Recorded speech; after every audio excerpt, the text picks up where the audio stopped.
ಏನಾಗಲಿ ಮುಂದೆ ಸಾಗುನಿ ಬಯಸುತ್ತಿಲ್ಲ ಸಿಗದು ಬಾಳಲಿ. Hey guys, welcome back to my YouTube channel. ನನ್ನ ಚಾನಲ್ಗೆ ಯಾರೆಲ್ಲ ಇನ್ನೂ ಸಬ್ಸ್ಕ್ರೈಬ್ ಆಗಿಲ್ಲ ಪ್ಲೀಸ್ ಸಬ್ಸ್ಕ್ರೈಬ್ ಮಾಡ್ಕೊಳ್ಳಿ. ಹಾಗೆ ಯಾರೆಲ್ಲ ಸಬ್ಸ್ಕ್ರೈಬ್ ಆಗಿದ್ದೀರಾ ಅವರಿಗೆಲ್ಲ ಥ್ಯಾಂಕ್ ಯು ಸೋ ಮಚ್ ಅಂತ ಹೇಳ್ತಾ ಈ ಬ್ಲಾಗ್ನ ಸ್ಟಾರ್ಟ್ ಮಾಡ್ತಿದ್ದೀನಿ. ಸೊ ನೆನ್ನೆ ದೇವಸ್ಥಾನಕ್ಕೆ ಹೋಗಿದ್ವಲ್ವಾ, ಅದರಲ್ಲಿ ನಿಂಬೆಹಣ್ಣು ಮತ್ತು ತೆಂಗಿನಕಾಯಿನ ತಂದಿದ್ವಿ ಪೂಜೆಗೆ ಅಂತ, ಪೂಜೆ ಮಾಡಿಸ್ಕೊಂಡು. ಸೊ ಅದರಲ್ಲಿ ಒಂದು ಕಾಯಲ್ಲಿ ನಾನು ಕೊಬ್ಬರಿ ಪಾಯಸ ಮಾಡೋಣ ಅಂತ ಈ ವಿಡಿಯೋದಲ್ಲಿ ನಿಮಗೆ ತೋರಿಸ್ತಿದ್ದೀನಿ. ಅದಕ್ಕಿಂತ ಮುಂಚೆ ಲೆಮನ್ ಜ್ಯೂಸ್ ಮಾಡ್ಕೊಳ್ಳೋಣ ಅಂತ ಲೆಮನ್ ಜ್ಯೂಸ್ ಮಾಡ್ಕೊತಿದ್ದೀನಿ. ಹಾಗೆ ಕುಕ್ ಮಾಡ್ಕೋದ ಟೈಮ್ ಪಾಸ್ ಆಗುತ್ತೆ ಅಂತ. ಸೊ ಲೆಮನ್ ಜ್ಯೂಸ್ಗೆ ನಾನು ಇಲ್ಲಿ ಸಕ್ಕರೆ ಯೂಸ್ ಮಾಡ್ತಿಲ್ಲ, ಬೆಲ್ಲ ಯೂಸ್ ಮಾಡ್ತಿದ್ದೀನಿ. ನೀವು ಅಷ್ಟೇ ಆದಷ್ಟು ಸಕ್ಕರೆನ ಯೂಸ್ ಮಾಡೋದನ್ನು ಕಡಿಮೆ ಮಾಡಿ ಬೆಲ್ಲನೇ ಯೂಸ್ ಮಾಡಿ, ಅದು ಆರೋಗ್ಯಕ್ಕೆ ತುಂಬ ಒಳ್ಳೆಯದು ಅಂತ ಹೇಳ್ತಾ ನಿಂಬೆಹಣ್ಣು, ಬೆಲ್ಲ ಮತ್ತು ಸ್ವಲ್ಪ ಏಲಕ್ಕಿನ ಮಿಕ್ಸ್ ಮಾಡಿಕೊಂಡು ಲೆಮನ್ ಜ್ಯೂಸ್ ಮಾಡ್ಕೊತಿದ್ದೀನಿ. ಸೊ ಆಲ್ರೆಡಿ ನನ್ನ ತಮ್ಮ ಕೆಲಸದಿಂದ ಬಂದಿದ್ದಾನೆ. ಅವನ ಕೆಲಸದಿಂದ ಬಂದಿದ್ದಾನೆ ಅಂದರೆ ನನಗೆ ವ್ಲಾಗ್ ಮಾಡೋಕ್ಕೆ ಬಿಡೋದಿಲ್ಲ ಗೈಸ್. ಏನಾದರೂ ಒಂದು ರೇಗಿಸ್ಕೊಂಡು ನಗಿಸ್ತಾನೆ ಇರ್ತಾನೆ.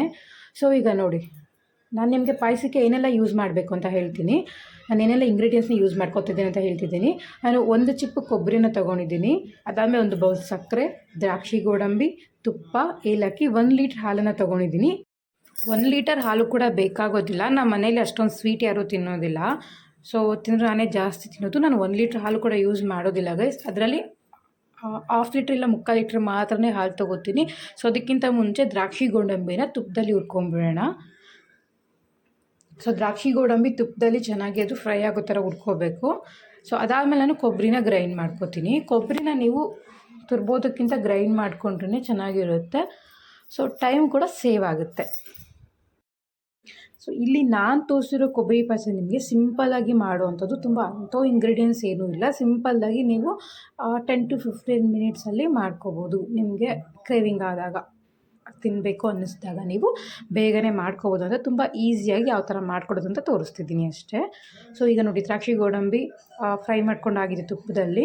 ಸೊ ಈಗ ನಾನು ಕೊಬ್ಬರಿ ಗ್ರೈಂಡ್ ಮಾಡ್ಕೊಡೋಕ್ಕಿಂತ ಮುಂಚೆ ಹಾಲು ಕಾಯೋಕ್ಕೆ ಇಡ್ತೀನಿ. ಮತ್ತು ಈಗ ನಾನು ತುರ್ಕೊಂಡು ಆದಮೇಲೆ ಹಾಲು ಕಾಯೋಕ್ಕೆ ಇಟ್ಟರೆ ತುಂಬ ಲೇಟ್ ಆಗುತ್ತೆ ಅಂತ ಮುಂಚೆನೇ ಹಾಲು ಕಾಯೋದಕ್ಕೆ ಇಡ್ತಿದ್ದೀನಿ. 1 ಲೀಟ್ರ್ ಹಾಲು ಕಾಯಿಸ್ಕೊತಿದ್ದೀನಿ.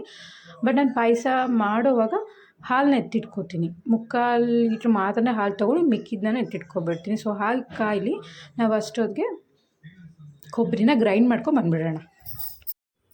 ಸೊ ನಿಮ್ಮ ಮನೇಲೂ ಕೊಬ್ಬರಿ ತುಂಬಾ ಇದೆ. ಏನಾದರೂ ಒಂದು ರೆಸಿಪಿ ಮಾಡಬೇಕಲ್ವ, ಈಸಿ ರೆಸಿಪಿ ಅಂದಾಗ ನೀವು ಈ ರೆಸಿಪಿಯನ್ನು ಟ್ರೈ ಮಾಡ್ಬೋದು ಗೈಸ್. ತುಂಬಾ ಈಸಿ ಇದೆ, ಆರಾಮಾಗಿ ಕೂಡ ಮಾಡ್ಬೋದು. ಅಷ್ಟೊಂದು ಇಂಗ್ರೀಡಿಯೆಂಟ್ಸ್ ಏನೂ ಬೇಕಾಗೋದು ಇಲ್ಲ. ಹಸಿ ಕೊಬ್ಬರಿ ಕೂಡ ತಿನ್ಬೋದು, ಬಟ್ ತುಂಬ ಜನಕ್ಕೆ ಹಸಿ ಕೊಬ್ಬರಿ ತಿನ್ನೋದಕ್ಕೆ ಇಷ್ಟ ಆಗೋಲ್ಲ ಅಂಥವರು ಸೊ ಈ ಥರ ರೆಸಿಪಿನ ಮಾಡ್ಕೊಂಡು ತಿನ್ಬೋದು. ಸೊ ಮನೇಲಿ ಮಕ್ಕಳಿದ್ರೆ ಅವ್ರಿಗೆ ಕೂಡ ತುಂಬಾ ಇಷ್ಟ ಆಗುತ್ತೆ. ಸೊ ಮಾಡಿಕೊಡಿ.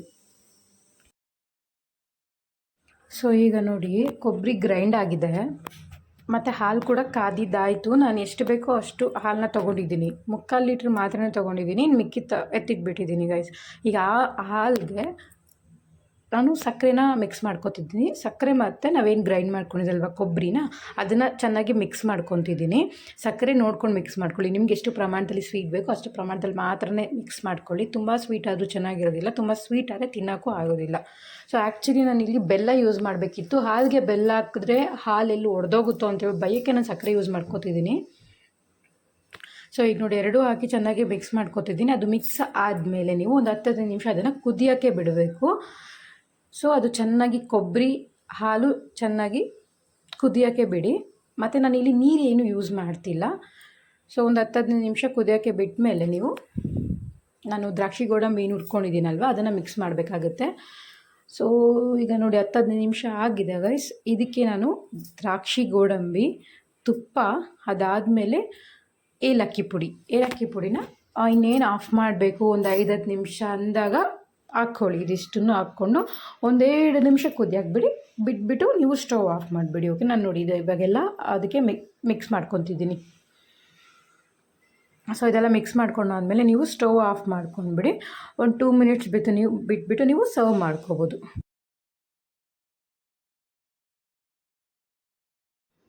ಈಗ ನಾನು ಸ್ಟವ್ ಆಫ್ ಮಾಡಿ 2 ಮಿನಿಟ್ಸ್ ಬಿಟ್ಟಿದ್ದೀನಿ. ಜಸ್ಟ್ ಈಗ ಬೌಲ್ಗೆ ಸರ್ವ್ ಮಾಡ್ಕೊಳ್ಳೋಣ ಅಂತ. ನನಗೆ ಸ್ಮೆಲ್ ಮಾತ್ರ ಚೆನ್ನಾಗಿ ಬರ್ತಿದೆ. ನನಗೆ ಸ್ವೀಟ್ ಅಂದ್ರೇ ಪ್ರಾಣ ಗೈಸ್. ಹೇಳ್ಬೇಕಂದ್ರೆ ನನಗೆ ಖಾರಕ್ಕಿಂತ ಸ್ವೀಟೇ ಜಾಸ್ತಿ ಇಷ್ಟ. ಸ್ವೀಟ್ ನಮ್ಮ ಮನೇಲಿ ಮಾಡಿದ್ರೆ ಖಾಲಿ ಮಾಡೋದೇ ನಾನು. ಸೊ ಸೊ ಈಗ ಸರ್ವ್ ಮಾಡ್ಕೋತಿದ್ದೀನಿ. ಆ ತುಪ್ಪದ ಸ್ಮೆಲ್ಲು, ಕೊಬ್ಬರಿ ಸ್ಮೆಲ್ಲೆಲ್ಲ ಘಮ ಘಮ ಅಂತ ಬರ್ತಿದೆ. ಜಸ್ಟ್ ಟೇಸ್ಟ್ ಮಾಡೋಣ ಬನ್ನಿ. ನಮ್ಮಮ್ಮನ ವಿಡಿಯೋ ಮುಂದೆ ಕರೆದೆ, ಅವ್ರು ಸ್ವೀಟ್ ನನಗೆ ಬೇಡ ಅಂತ ಹೇಳಿದ್ರು. ಇನ್ನು ನನ್ನ ತಮ್ಮನ ಅವ್ನ ವಿಡಿಯೋ ಮುಂದೆ ಬರೋದೇ ಇಲ್ಲ, ಮತ್ತು ಅವ್ನಿಗೆ ಸ್ವೀಟ್ ಅಂದರೂ ಆಗೋದೇ ಇಲ್ಲ. ನಾನೇ ಟೇಸ್ಟ್ ಮಾಡ್ತೀನಿ. ಸೊ ಬಿಸಿ ಬಿಸಿ ಇದೆ. ಆ್ಯಕ್ಚುಲಿ ನಾನು ಬಿಸಿ ಬಿಸಿ ತಿನ್ನೋಕ್ಕಾಗಲ್ಲ, ಸೊ ವೀಡಿಯೋಗೋಸ್ಕರಾದರೂ ಬಿಸಿ ಬಿಸಿ ತಿನ್ನಲೇಬೇಕು. ನೋಡಿ ಟೇಸ್ಟ್ ಮಾಡ್ತಿದ್ದೀನಿ.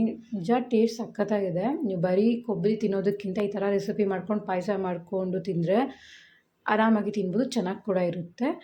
ಸೊ ನೀವು ಕೂಡ ಟ್ರೈ ಮಾಡಿ ಗೈಸ್, ನಿಜವಾಗ್ಲೂ ಚೆನ್ನಾಗಿ ಬರುತ್ತೆ. ಟ್ರೈ ಮಾಡಿ, ಅದಾದಮೇಲೆ ಕಮೆಂಟ್ ಮಾಡಿ, ಓಕೆನಾ. ಸೊ ನಾನು ಈ ವ್ಲಾಗ್ನ ಇಲ್ಲಿಗೆ ಎಂಡ್ ಮಾಡ್ತಿದ್ದೀನಿ. ಹೋಪ್ ನಿಮಗೆ ಈ ವ್ಲಾಗ್ ಇಷ್ಟ ಆಯಿತು ಅನ್ಕೋತೀನಿ. ಇಷ್ಟ ಆಗಿದರೆ ಪ್ಲೀಸ್ ಲೈಕ್ ಮಾಡಿ, ಶೇರ್ ಮಾಡಿ ಮತ್ತು ಸಬ್ಸ್ಕ್ರೈಬ್ ಮಾಡೋದನ್ನು ಮರಿಬೇಡಿ. ಹಾಗೆ ನಾನು ಇನ್ಸ್ಟಾಗ್ರಾಮ್ ಲಿಂಕ್ನ ಡಿಸ್ಕ್ರಿಪ್ಷನಲ್ಲಿ ಹಾಕಿದ್ದೀನಿ, ಪ್ಲೀಸ್ ಚೆಕ್ಔಟ್ ಮಾಡಿ ಅಂತ ಹೇಳ್ತಾ ನೆಕ್ಸ್ಟ್ ವೀಡಿಯೋದಲ್ಲಿ ಸಿಗ್ತೀನಿ ಗೈಸ್. Thank you.